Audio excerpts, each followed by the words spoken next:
Virus Jack, thank you for a $2 super chat. How long should I stay on one track to improve overall? That's a great question. And I should preface my answer by saying I am not a top racer. So anytime people ask me for advice about racing, you need to understand that you're going to get much different advice from me than you would get from somebody like Alex Vanover, Evan Turner, Min Chan Kim, all the top racers who but in a way, I argue, advice from a normie like me may be more relevant to a beginner than someone who is in the stratosphere. At least that's what I tell myself to try and make myself feel relevant. And personally, what I find is that if I stay on one track and grind, it can be super fun because, I feel like you start out and you're as good as you are. And then slowly you start finding places to make improvements. And the first, let's say I do a lap on a track and it's 25 seconds. My first lap's 25 seconds, right? Well, immediately I can get better. I do 5 more laps, and now I'm down to 22 seconds, okay? And then you reach a point where the easy gains are gone, and now you're in that sweet spot where you are improving, okay? And what I want to do, I think, is I want to stay in that sweet spot where I'm improving.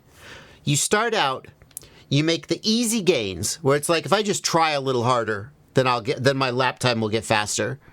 And then you reach a point where even though you're trying your hardest, your lap times still aren't getting any faster.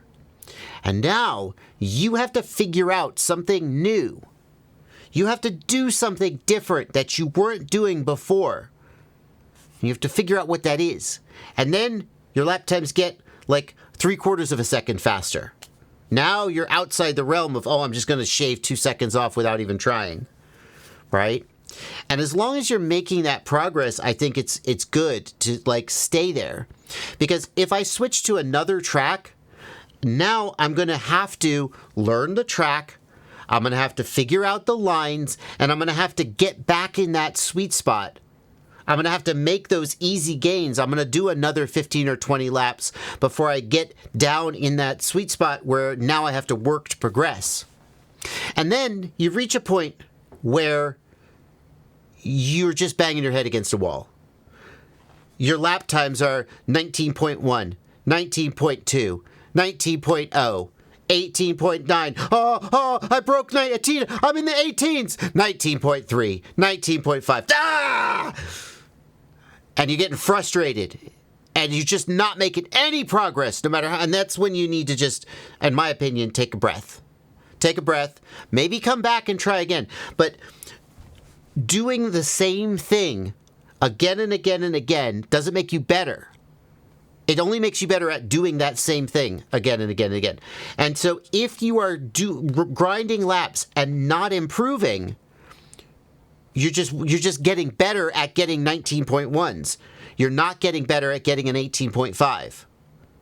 So you have to intellectually go back and ask yourself or ask someone else, what do I need to do differently to get to the next plateau? And just beating your head against the wall doesn't make you faster.